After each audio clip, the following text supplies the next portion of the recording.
Quit fucking around. Jesus Christ. He's having some kind of loneliness attack. I don't know. Really, Anyway. he's a depressed. he's a Seattle grunge cat. Something. Yeah, grunge cat. That's true. Grunge cat. There you go. Is your cat a long-haired cat or a short-haired cat? Short hair. Yeah. Yeah, so is mine. Have I ever shown you through video? Mm-hmm. Okay, yeah. She is insane. I've never seen a cat jump as high as this cat. Like, my cat is an athlete. She is a straight up jock. A cathlete. A cathlete. There you go. That's a good one. That's a great one. Oh my God.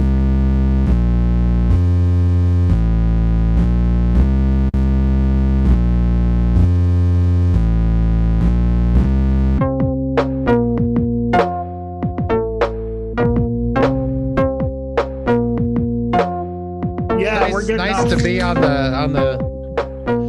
the microphone with you again. Absolutely. I agree. It's nice to be back. This is absolutely fantastic, Eric. Yeah. It feels like we've been away for ages. It's kind of weird. It is weird. Yeah. Yeah. Go ahead. I was just going to say the consistency just kind of got a little interrupted, and which is, it happens. It's life. At least it was consistently inconsistent. Yeah, exactly. That's true. We were just gone. It wasn't like, oh, we're here sometimes. No, we just had to take a little break. No big deal. Exactly. Yeah. So I just want to say thanks everybody for hanging in there, and hopefully it was worth the wait. I guess we'll see. I guess we'll see by the time you shut this episode off halfway through. This is episode 62, man. 62.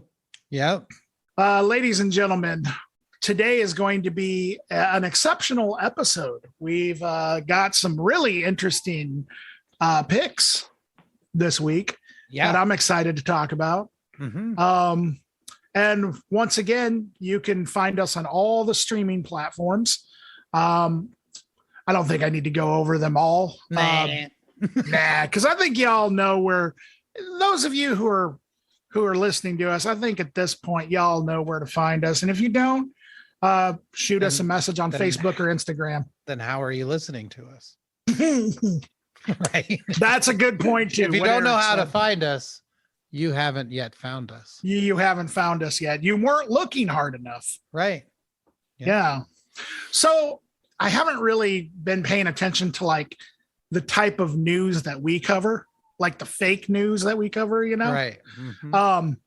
But there are a couple things that I found kind of interesting. Number one, did you hear? I guess this happened in the last couple of days that Epic Games bought Bandcamp. Yeah, I heard some folks on the internet kind of talking about that. That's weird. I wonder what the plan is there. That kind of makes me a little nervous. What does Epic Games put out?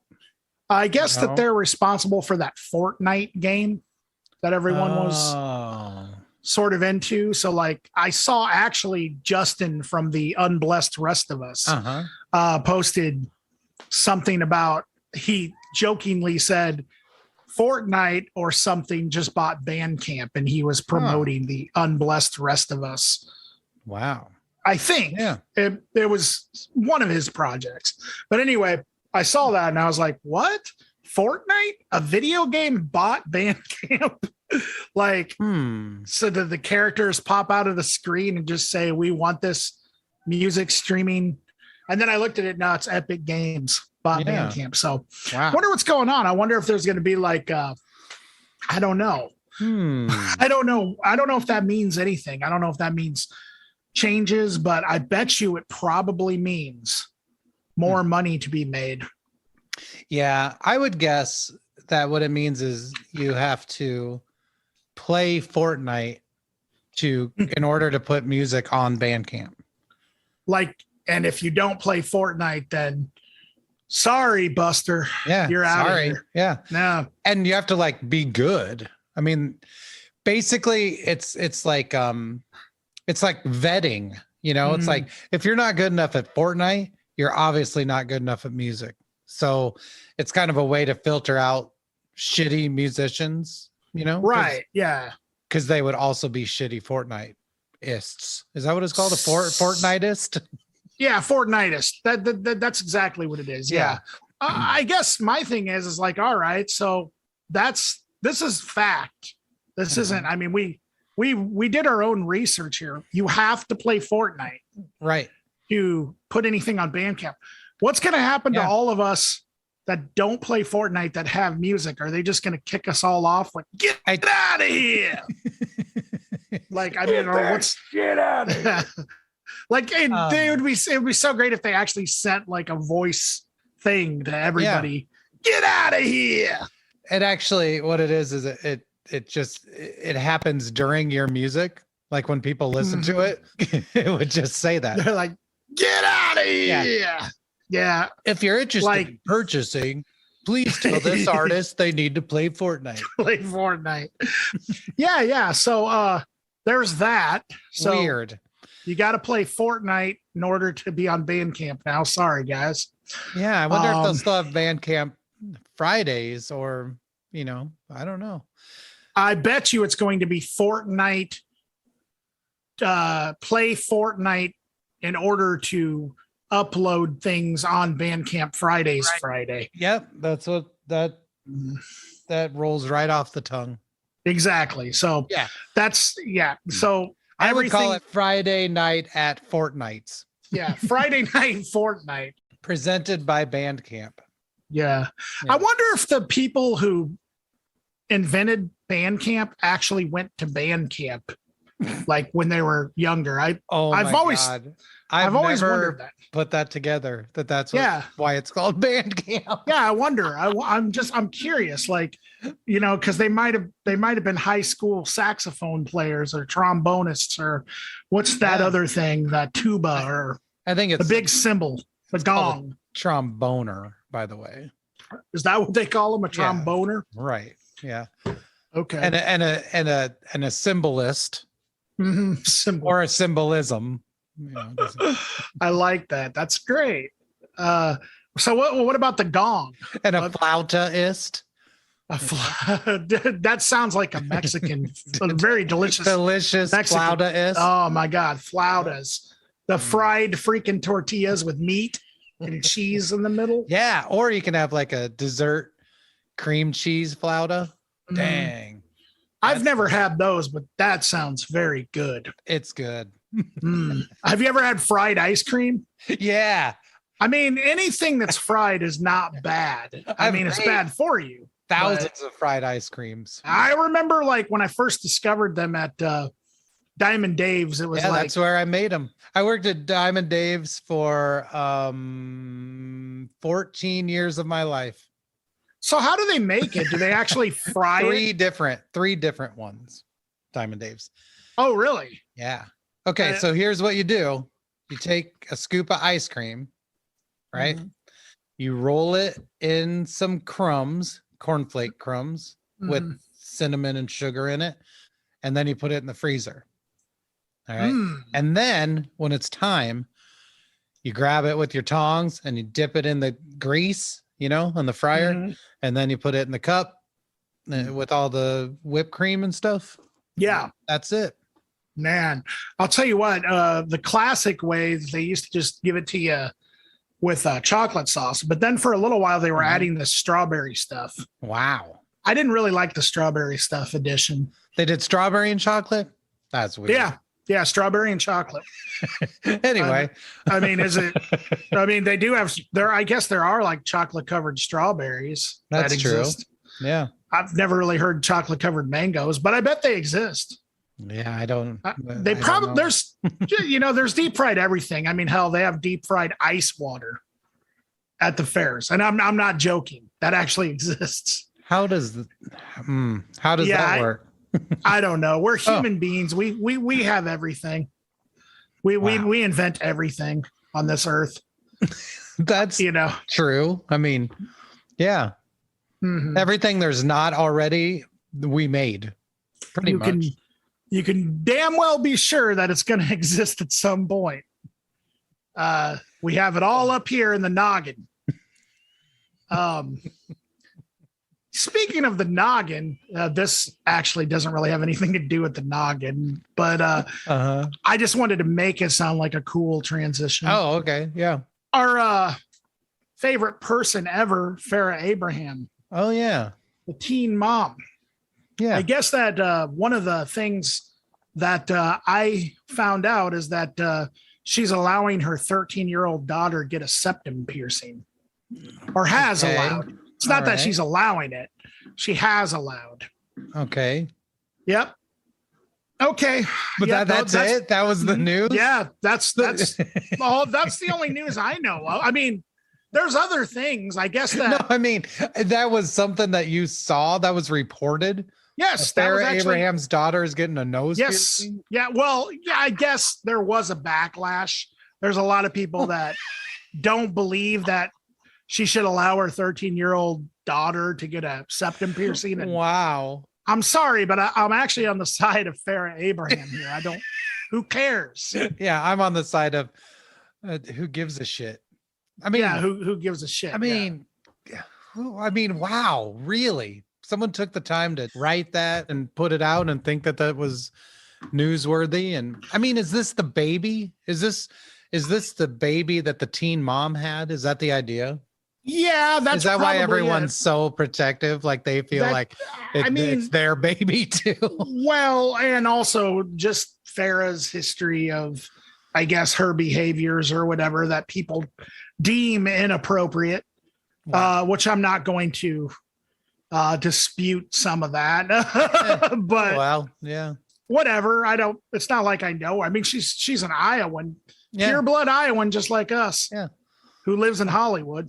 And burns sage in like hotels that she stays in. Wow. Yes.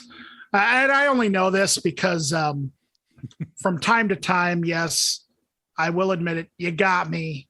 I view Teen Mom once in a while. Oh, I thought you were going to say that once in a while you stay in hotels and burn sage when you're following Farrah Abraham around. Yeah. I'm a stalker now. That's it. Nice. Yep. Nothing wrong with that. You finally arrived at manhood. But yeah, that was really no, I like it. That is what being a man's all about. Following people, paying unwanted attention. Yes, unwanted attention. Yeah, and it is a really interesting point that you make, though. Like, how did whoever reported this, how did they even get this news? Like, I mean, is it just, yeah, I guess she probably has paparazzi follow her. So that's probably what it is. They followed her into oh my God, she's letting her daughter get a septum piercing. Oh my gosh. Yeah. So that's the news, everyone. That's the news. Yeah. Should we review a couple? We should review a couple, I think. You should go first. Okay. So y'all get to hear my voice more. Is that good? Is that good for everyone? Please don't answer that. No, I mean, no.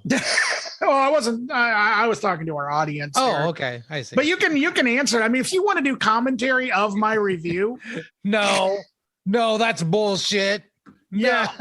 Like, what are you talking about? What is this guy talking about? Come on, guys. Seriously. No. Who is this clown who's reviewing records? He thinks that he can talk about other people making sounds. That's all it is sounds. Yeah. He's a sound judge now. Sound judge.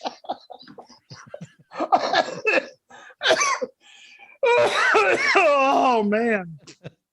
Oh, sorry. No, we took a short break because Dan has 20 pounds of fluid in each one. And yes, in each one. It's being caused by the sparkling water that I'm drinking with blackberry essence. Yeah, he actually inhales the sparkling water now. Mm-hmm. So that's what you're hearing. Causes fluid buildup in the back. Okay. Oh man, it's March, isn't it? It's getting warmer out. Yeah, pretty soon. We're getting warmer, all right. The record that I chose. Yeah. So it's from this artist that I found called Sewer Pope. And the name of the record is Facemaker. And I found this while I've been doing this thing lately where I've been just following, I've been checking out the tags on Bandcamp. And so it's been leading me to a lot of interesting music that that's kind of the approach that I'm actually taking right now in finding new music. Bandcamp's been a useful tool, or I mean, Fortnite has been a useful tool for my listening experience. All right. So Sewer Pope Facemaker. The only information that I got about Sewer Pope is, well, I found him because I think I was looking up noise rap and this came up. This was one of the tags or one of the artists in the tag noise rap. The only information I got is Sewer Pope is from Philadelphia. And to my knowledge is one guy, and his name is, I might be saying this wrong, but it's Dylan McGonigal. And I assume he's a drummer, but I don't know for sure. And the reason why I assume that is because the cover is a guy behind a drum kit. So that could be him or it could be someone else. I don't know. But this is a very interesting record to me. When I listened to it, something about it just really intrigued me. I can't really explain why I was so attracted to it. But basically it's kind of curious that this was under the tag noise rap. This is not exactly what I would call that, or I wouldn't call this noise rap. There's elements of it for sure. There's elements of like some industrial stuff, but a lot of it's not even rap. I would say what this kind of would be more along the lines of like maybe like a closer to like a lo-fi instrumental, almost like weird beat tape or something. Because there are a couple of tracks on here with some guests that do rap. For example, the second track is called Knife Life, featuring Julia Louise Knife Fist. I'm assuming that's who the rapper is. But it's sort of it's got sort of elements of like, for lack of a better way to describe it, the SoundCloud droney kind of rap.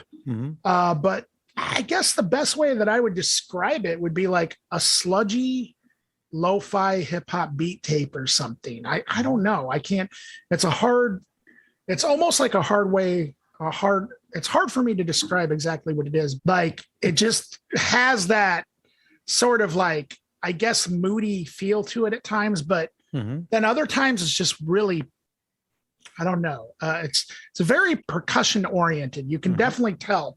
It would make sense if the artist behind Sewer Pope was a drummer, because the percussion on this thing is really mind blowing, in my opinion. Some of it is almost like jazz fusion, electro type stuff. There's a little bit of horns and even some stand-up bass on a couple of tracks. But it never really deviates from, what I think that one of the things I really like about it. It never really strays from the path of what it is, like what, which is just kind of this collection of just weird, and I don't know if it's sample oriented, but instrumental, like sort of noisy rap. And like it's almost got this is going to sound weird, but slimy sound to it, I guess. So it's kind of got that gutter sort of sound to it. And I mean that in a very like what this sound, it sounds like music that is made by it, like the name Sewer Pope fits it very well, because it sounds like this could be produced by like the Ninja Turtles in their lair, if that makes any sense. it's just got that really like almost like mutant form of like lo-fi hip hop beat type stuff going on. Really, really enjoy it a lot. And so, yeah, that's pretty much all I've got to say about it. When I heard this, I was really ecstatic about it. And I thought I need to share this with Eric. This actually, right after I heard this, I immediately thought of, I need to play this for Eric. And the best way for me to play it for Eric, of course, is to make it my pick for an episode. And that is the best way to get me to listen to something. That is the best way. Force it. Exactly. So that all being said, what did you think, Eric? Yeah, I really enjoyed it. And I 100% agree that I believe this person has to be mainly a percussionist. And I also believe that they're a trained percussionist. Absolutely. Like went to school. I thought that maybe the way that you came across this was that maybe it would be called like experimental rap or noise rap or, lo-fi rap, any stuff like that. But I agree that I personally wouldn't put this under that. I would say that at its core, to me, this feels like an experimental percussion album. And that's a great way to describe it right there. And that's great because albums made by percussionists do have a different sound. Like we talked about Dale Crover. We've talked about lots of drummers that make music, and it has a different emphasis and focus than other things. And this is very much there. And this, I think, explores all kinds of elements of percussion too. Musically, there's elements of hip hop, jazz, breakbeat, chopped and screwed, glitch, all kinds of hyper pop, all kinds of stuff. But at its core, I really feel like these are more like exercises in percussion. So there's a lot of weird things that happen, but I think they're in the interest of moving the ideas of percussion forward, if that makes any sense. So what I mean is, like, there's one song called Warm Up, and it samples the conical. And this is the reason that I believe this person is trained. So there's the South Indian musical tradition that is syllabic percussion. And it's a mode of percussion. It's all these different beats. And it basically, as far as I understand it, is the core of the Indian music percussion, and people learn to do it with their mouths. And so this song Warm Up samples that. And I've actually experimented with sampling this too. And it sounds crazy, but in reality, this track, they actually design electronic music around the conical, and it's really cool sounding. Wow. And the only reason I know about that is because of people I worked with at a music store I worked at that were going to school for percussion. So there's all these other elements like ratcheted percussion and things that are a little more in depth than just kind of standard electronic or experimental hip hop and stuff like that. There's a lot of times where the bass of a song is actually like a tom sound. So instead of a bass going boom, boom, boom, it's toms going boom, boom, boom. And so it's really interesting. And then there's a lot of breakbeat that's played live, a lot of jazz that's played that way. But what's really cool is then they seem to take those live performances and remix them, chop them up, and mess with them. And so you're never really sure if what you're hearing is live or recorded live or a live sample or an affected live part. Like it really is cool. But at the end of the day, it comes off as glitched out, noisy, chopped up electronic music with hip hop and jazz influences. But a lot of it to me really was like just a celebration of percussion and what percussion can be. I ended up really liking it a lot. At first I was like, I don't know. It just sounded kind of like modular synthesizer music, which obviously I love, but at its core, a lot of times if you don't like modular synth music, the common refrain would be something like, I can make that on GarageBand in 20 seconds and it took you 2 hours to plug in all those little cables. Right. Like it's like percussive at its core because it's triggers and it's sequences. And so that does come through on this album, but I do think it's thought about a lot more than just letting a machine run or whatever. And so absolutely, it's a cool record. I think that anyone who likes the stuff that we mentioned is really going to like it. I do think it takes it to another level. Yeah, I guess I didn't get as much of the slime feeling. I think it's, but I think it really is because I'm a Ninja Turtles fan more than anything. I honestly think that that's why I felt that way about it. Yeah, well, that makes sense. I liked how I liked the feeling that it sort of sounded far away. A lot of it. It's not what is crisp is really crisp, and what is not is really lo-fi. And exactly, it's a really nice combo. So, it really is. It is.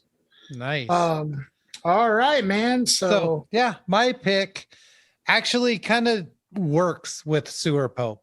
I don't know how really we always keep doing this, but like Sewer Pope seems to wear crocheted ski masks. And so does my band Buck Gooter. Yes. No, yes. They do seem to wear masks. I have no idea what's going on. They do. But yeah, Buck Gooter is what I chose. The record's called Head in a Bird Cage. And I think it came out just now. Yeah, it's last year. Well, I think it was 2021. Yeah. Yep. So fairly new-ish. But yeah, Buck Gooter is Terry Turtle. Terry Turtle does guitar and vocals, and Billy Brains Brett does vocal, theremin, drum machine, electronics. They're from Virginia. The only way I can really describe this is post-industrial no wave. I don't know. It's really hard to put a label on this.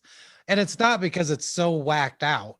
It's because it's so in this space. Like it perfectly fills in this one space that is so specific that I can't even describe it, if that makes any sense. I don't know. Like I said, it's kind of a hard one.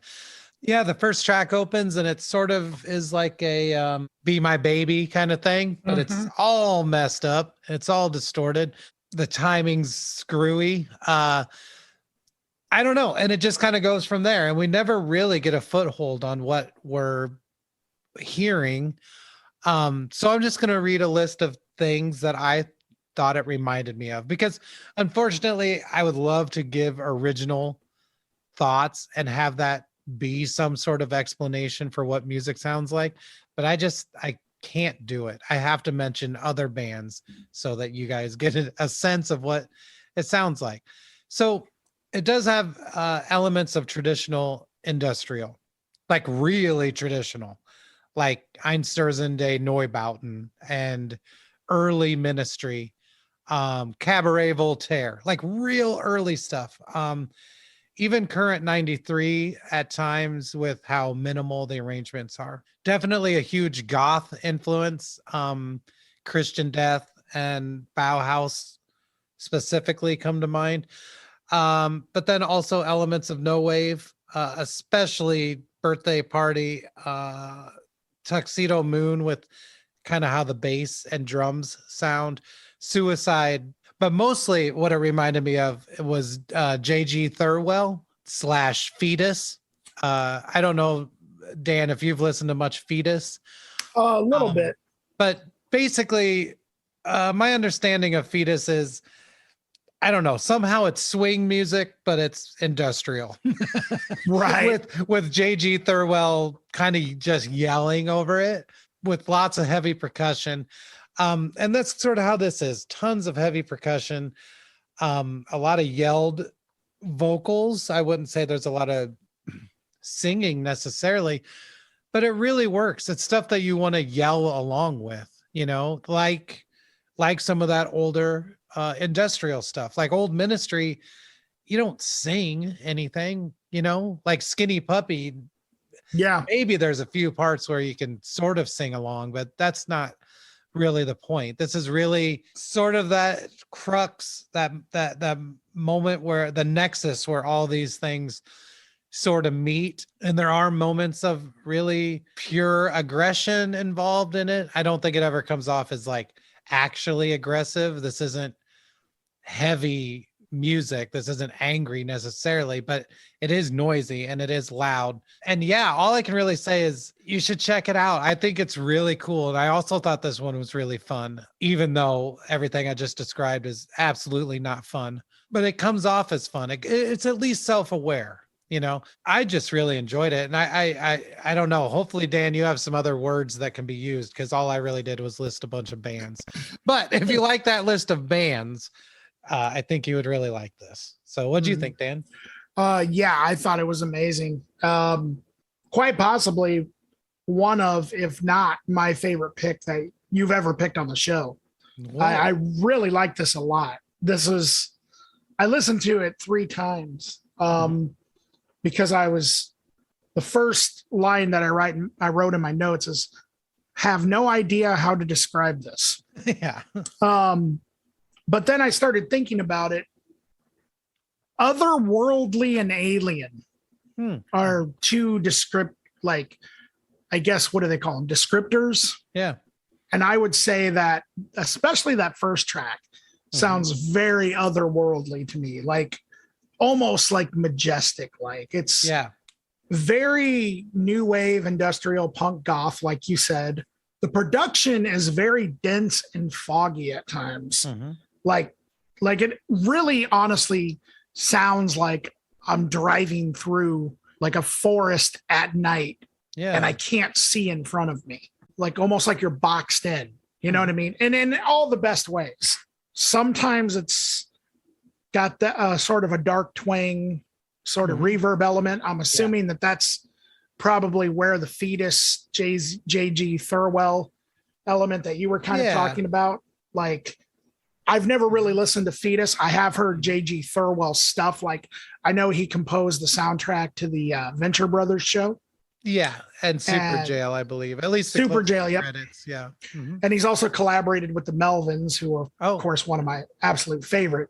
But yeah, this is amazing. It really just kind of, there's a theatrical aspect to everything that they seem to do. Like you were saying, they wear the masks and everything that I find very appealing. I really like the production of it. I definitely hear the drum machine thing. Sometimes it kind of reminds me of like the music of Twin Peaks or something, you know? All of those bands that you mentioned, I definitely would have to agree with. I hear some Swans. I hear some Skinny Puppy. The drums are almost ridiculously gated at times, which I think is really cool. And yeah, Bauhaus. Absolutely. I heard a lot of that going on. David Lynch in general, 9 Inch Nails, Skinny Puppy, things like that. Another real, to me, especially in the voice, because you mentioned the shouted vocals. To me, another like reference that I would say would be Big Black. And the reason why, for sure. The reason why I say that is because I think that the vocalist, the main vocalist, who what's his name between Terry both? Turtle, actually. Terry Turtle and Billy Brett. Okay, they both do vocals. Names. Yeah. Okay, I don't know which one it was, but when he shouted, sounded almost eerily identical to Steve Albini to me. Yeah, that's great comparison. I didn't even think of Big Black. I think Big Black. And I think they probably wear the Big Black influence on their sleeves. Yeah. I mean, that's what I would say. So yeah, if you like industrial music, if you like dark gothic twang at times, if you like horror, and if you like noisy gated drums, I think you'll like this. So This is absolutely amazing. Thank you for picking this, Eric. Yeah, I think that first track, Nailed to the Cross, man, probably one of the best tracks I've heard in a really long time. And I really loved it. It sets the tone for the record perfectly. And I would have to say it's my favorite track on the entire album. And it's funny because, like I was saying, it has like an older rock and roll kind of feel to it. And it doesn't really reoccur throughout the record, but it sets the tone for you to know that that's in there somewhere. Yeah. And that's cool. That's really how the record works. For as overt as the sounds are, I think the environment's really subtle. And that's pretty awesome. Absolutely. I don't know. Yeah. Absolutely. So cool. So that brings us to an Iowa. This is an Iowa City band, right? Eric? It is. Yeah. Okay. Awesome. So we're gonna talk about Blast Choir. Blast Choir is an Iowa City band. They just put out an EP. It was released last month. I know the bass player, Corey Houchins Witt is his name. I met him while I was working at a music store. He would come in to take his kid to drum lessons. So we started talking and realized we got along and had a lot in common. And so we stayed in touch, even though I left that job. And he was always talking about, I have this new thing coming. And then so it surfaced. Here it is. On this EP is Corey on bass and Jeff Capps does the vocal and the guitar.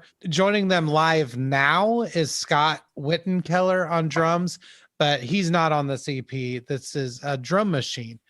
Honestly, I didn't even realize. Whoa, wait, hold on. Right? That was a drum machine on this whole EP? Yeah, only the last track, So Sound, I think it's called. That's the only one I noticed having a drum machine.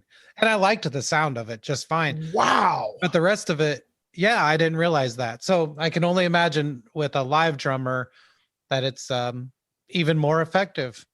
So I think there's a huge Descendants influence here, especially in the bass playing. It's right out front and it sounds great. But also we get into some Husker Du, I think, big time. I would say the 7 Seconds record, Soul Force Revolution specifically, but some of the 7 Seconds more punk stuff as well. The Replacements for sure. And maybe into even just some more college rock stuff like REM. It has, some songs have a little bit of that sort of, I don't want to say cowpunk, but like a certain earthiness to it that was happening in the 90s, especially in like Athens and places like that. And it's just a really good cross section of this old school college rock with classic punk rock, some slight elements of hardcore maybe, but hardcore in the sense of like the Misfits or something, not necessarily, like the Cro-Mags or something. So right. I really enjoyed it. I thought the songs were really well written, really well performed. I like the recording. It has a lot of clipping and distortion and lo-fi-ness to it, which I think it was definitely on purpose, but I think it works really well too. If this was super clean, I wouldn't know what they were going for as easily. And so I think it works really well. Yeah, I hope that maybe they're setting up some shows or they want to play, because I think they could be on just about any bill, honestly, and fit in just fine. I mean, across the board. And it's not because they're super accessible. It's because it's super well done. It's thought out, well played, and just really good. And it's music that you don't hear happening all that often anymore, at least at this sort of caliber. So I would say definitely if you like the Replacements and the Descendants, Husker Du, then yeah, you should definitely check this out. And actually, while I was listening to this, I was thinking of our shitty friend Chuck. I think he would like it a lot. Our friend Tim, I think would like it a lot. Absolutely. And I actually thought, well, I think Dan would like this too. So Yes. yeah. What'd you think, Dan? Yes. Everything you said. I mean, I can't add too much because you nailed it down. Like literally everything you said was in my notes pretty much. It definitely has that 90s college alternative rock sort of like element to it, but there's also other things like there's a little bit of almost like a shoegazy element, which I think is because of the lo-fi-ness. Yeah. And to me, and this is a compliment, a lot of early REM influence. Yeah. Maybe a little bit heavier, but I actually think the singer sounds a lot like Michael Stipe, and in a lot of ways. But he has his own style as well, and complements what this band is doing perfectly. Yeah, I definitely heard the Husker Du, Sonic Youth, early REM. I mean, Replacements, they obviously wear it on their sleeve. I mean, the song Favorite Nine is literally an homage to the song Favorite Thing off of the album Let It Be, which is possibly my favorite Replacements album, but I don't know. That's a debate that I can never seem to win with myself. What Replacements album I like the best? I don't know how into the Replacements you are, Eric. I've listened to Tim about 30 times. And I've listened to Don't Tell a Soul 5 times. Okay. That's literally the extent. Okay, so you've never actually really delved too deep into the Mats. I've never really been a huge fan of them. No. Okay, I wouldn't say I'm a huge fan. I know people who are huge fans, like for example, our horrible friend Chuck, our enemy Chuck. Yeah. So you probably didn't realize that Favorite Nine was a homage to Favorite Thing. I didn't. Nope. Okay, I could be wrong, but I don't think I am. Yeah. That has to be an homage to the Replacement. I'm sure. It has to be. And I love that. I love it when people do homages to things, like tributes to things, but do it in such a way where they include it like in their songs. It's excellently executed, and I just think it's super smart how they kind of included that in the song Favorite Nine. Blast choir, this was a blast. Yeah. And I bet that singer could sing in a choir. There you go. Easily. So wow. Blast choir brought it all together. Brought it all together. And I'll tell you what, I agree with you, Eric. These guys live, I bet would be a blast. Yeah, I think so. Yeah. Do you see what I did there though? I did. I heard it. Okay. Yeah. I mean, the seeing Blast choir would be a blast. Oh, shit. Yeah. I'll edit it. So that's my response. Oh, shit.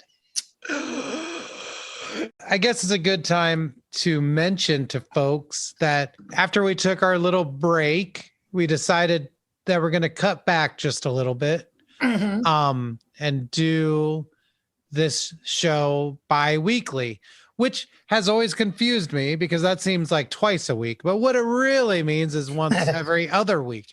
Yes. And that's okay. I think it'll give us a little more time to goof off and talk. And I think it's also safe to say that it might not be exactly on the schedule that you're used to as well. It might not arrive on Thursday at say like 4:30 every week. You know, just for the integrity of the show and our ability to keep making a good product, I think we had to just pull back just a little bit. And also a long story short, some things happened, some medical stuff regarding, one of my family members and things like that. And so that plays into it as well a little bit.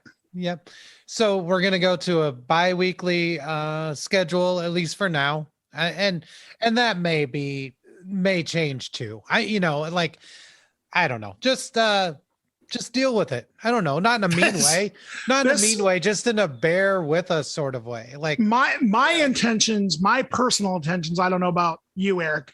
My personal intentions is to maybe eventually go back to every week when we decide we can handle it. Yeah, I think that'd be cool. But as for now, we're gonna cut back to bi-weekly. So the reason I bring that up now, though, is because I'm going to tell you the shows from here until eternity. 2 weeks from now. Instead of just 1 week, I'm going to give you what I got for a couple weeks. So with that being said, I guess I can get into it, huh? I think you can. All right. So Sunday the 6th, this is at Lefty's Live Music. It's Uncured with Versus Me, Sorted, Americature, and Orphic Illusion. So that's at Lefty's. Monday night, River City Collective presents Real Friends, Magnolia Park, Eugene Levy, and Bouquet. That's going to be at the Village Theater, which is a really cool place. That's where the Modern Life show was. And it's a pretty nice place to have a show. So it is an awesome place. Everyone should go there. Let's see. Tuesday, the 8th at Wildwood. I don't know which of these are local or if they are any local, but anytime Sepultura comes to your town, you should tell people about it. So Sepultura and Sacred Reich, what? And Crowbar, what? With Art of Shock and Dark Agenda. That is a pretty ill show, guys. That's happening at Wildwood? At Wildwood, Tuesday, March 8th. Holy crap. 5 p.m. I assume, yes, all ages. Most Wildwood shows are all ages. It's $25. But I got to say, that's a crazy lineup. It is. Yeah. So also on March 8th, Tuesday, at the Trumpet Blossom Cafe, we have Davis and Verpoli. They are from Kansas City. I have Lex Leto and the Christine Burke Ensemble. I believe our friend Justin might be playing with that ensemble. So that's cool. Trumpet Blossom. Okay, so Wednesday the 9th, the new Primals. That's noisy, disjointed punk from Minneapolis. We have Death Bag, which is Chris Wersema and Gabby Vanek doing their bassoon and noise combo. And we have Psyop, which listeners of the show, we don't need to tell you much more about Psyop. They're sweet. And so that's at Purgatory. That is a house venue. So if you want to ask me about where it's at, that's fine. I think you could check out Psyop or Deathbag or New Primals and get the address there. Or, ask a punk, as they say. Let's see. So now we're to Thursday, March 10th at Gabe's Oasis. Minor Moon. They're from Chicago. I don't know what they do. Warship. They are from Iowa City. And as far as I can tell, they sort of have a rotating list of members. But I think that Anastasia Blue is the main person in that. I've heard only little clips on Instagram, but I really think they're cool. And then we also have Sean Tyler, looks like an indie rock artist from Iowa City. So that's at Gabe's on Thursday the 10th. Okay. Wow. Right? Am I joking? Now it's Friday, the March 11th. At Lefty's Live Music, we have Some Kind of Nightmare, More Cheese, The Getaways, Joint Pain. So that sounds cool. I think most of those are of the hard rock persuasion. So if you like that stuff, check it out. At Gabe's Oasis, we have a crazy ass show. It is Shining Realm, which we've reviewed on here. Maze, Louisiana Drifter, which I haven't seen, but it's like a sludge swamp duo. I think they're cool. And we have Up on the Hill, which has former members of Dark Family. So that's interesting. I wonder if Up on the Hill is a Ween reference. That's a good question. So that's a sick ass show too. All right. So here we are, Saturday, the 12th at the Gas Lamp. I can't believe these shows, guys. I'm serious. Like for all those weeks, there was a severe drought. It's like, this is a flood of shows. Gas Lamp, March 12th, Deterioration, Traffic, Death, and Dryad. Come on, man. All right. At the Trumpet Blossom that night, the 12th, we have Wave Cage and Alex Rush featuring Caleb Rainey. So I don't know exactly. It looks like a lot of it is sort of R&B based. Wave Cage I haven't seen yet, but it's a jazz fusion kind of thing. So on to Sunday the 13th. Now, this is at the Raccoon Motel. Cloud Rat with Psyop, Everlasting Light, and Smokefall. Closet Witch was on this show, but they are going to be taking a break from shows for a while. So still an amazing lineup, like really amazing. So y'all should check that out. And then the 15th, this is the last one. I hope you guys wrote all this down.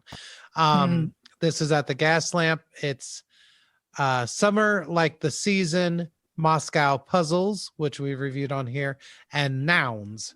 So that's a crazy amount of wowzers. You guys can go to. That's a whole bunch. Yeah. And so I want to go to a few of these, but absolutely. I saw where Moscow Puzzles was recording at Flat Black. Yeah, I saw a post about that too. Pretty cool.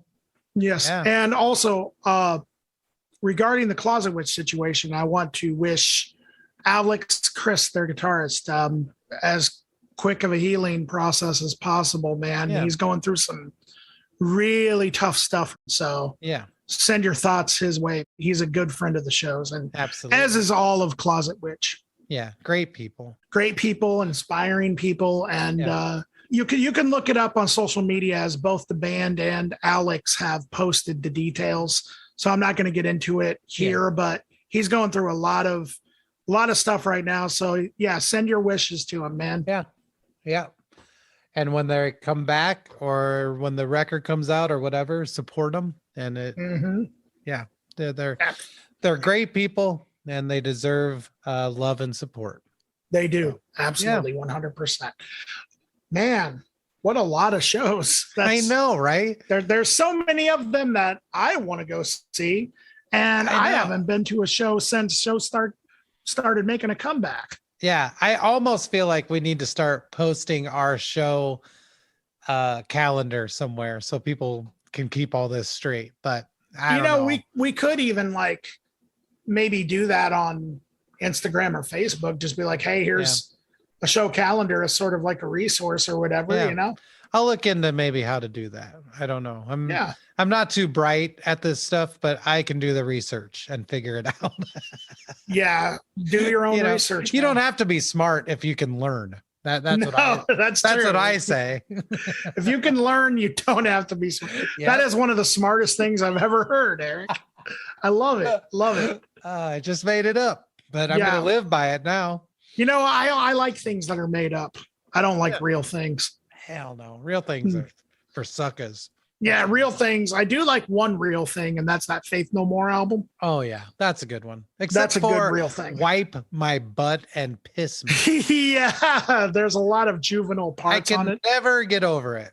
The rest of the album I'm into, but that line, especially such a cool, pretty song. It's like, come on. It is. And also, let's face it, there were some cringy parts in Mike Patton's rap at that time, rapping, there's some rapping. Yes. Yeah. And then, that does kind of get lost a little bit. Yeah. I mean, it is a record of its time, but it's really, really good. It is really good. I mean, it's not my favorite F&M record, but it's really good. It's pretty much one of the transitional records where I made from like hair metal to like, I guess you could say alternative music or whatever. Yeah, I think it did that for a lot of people. Good I stuff. think it really did. It and Anthrax's Attack of the Killer Bees. Yeah. Yep. Yeah. For me, Danzig was one of those. For sure. The first album? Yeah, big time. It's a great record. Oh man, I've listened. I love Danzig so much, and I don't even care. I know everyone hates him. Whatever. I like Danzig so cool. much. I like Danzig so much. I am actually going to change my last name from Or to Zig. How much does that cost? Because I will pay for that. You'll pay for that. Yeah. Hey, it's my co-host Dan. You know, I'd have to say it on the show. I'd have to be like, oh, and I could change my name to Erie Vaughn. Yeah. Oh, Erie Vaughn and Danzig. Danzig. Let's do it. The best thing that I would, one of the main reasons why I'd want to do that is like, you know, we always have this annual or Christmas gathering. I just want to see like the Zig family reunion. Yeah. Would you not be allowed at the Orr family Christmas anymore? The Zig family if you were Christmas? a Zig? I don't know. That's a good question. They'd be like, beat it, Zig. Get out of here. This is only for Orrs. No cookies for you. Us family members are very serious about our cookies during the holidays anyway. Oh man, I want to make some Danzig cookies. Yeah, that would be so like good, Danzig skull cookies. Yeah, the skulls from the first album, or even the Misfits skulls. Yeah, that would be so good. Danzig cookies. Oh my gosh. Okay, if any listeners out there are bakers, please make me some sugar cookies with the Danzig sugar skull cookies. And the Misfit skull. That's great. Oh, mother. Tell your children not to eat cookies. Yeah, eat cookies. They're bad for you. I'm serious though. Does anyone? Yeah, no, that would be fantastic. Danzig cookies. I'm sure there's bakers out there. Yeah. So yeah, so basically what we got is it's the end of the world and we need Danzig cookies. Yeah, that's it. That's all we needed. Yeah, I think that was a successful episode, don't you? Oh yeah. Yeah, absolutely. I'm sure everyone's feeling glad and grateful that they waited for us. And oh yeah, thank you for listening to our 60-second spectacular, the 60-second episode of Accelerativ Thrust, and the first episode of Serious Shit with Erie Von Whitaker and Danzig. Danzig, yes, exactly. Before we let you go though, just want to remind you, if you want to shoot the shit with us, you know, send us a message on Facebook or Instagram, leave a comment, do whatever you want. And we will see you next time we decide to come out of our shells. Yeah. Whoa. Another Ninja Turtles reference. They're going to keep coming too. I guarantee it. So everyone have a good day, night, week, whatever it is when you're listening to this. Thank you. Thank you. Wow. You nailed it. That was perfect.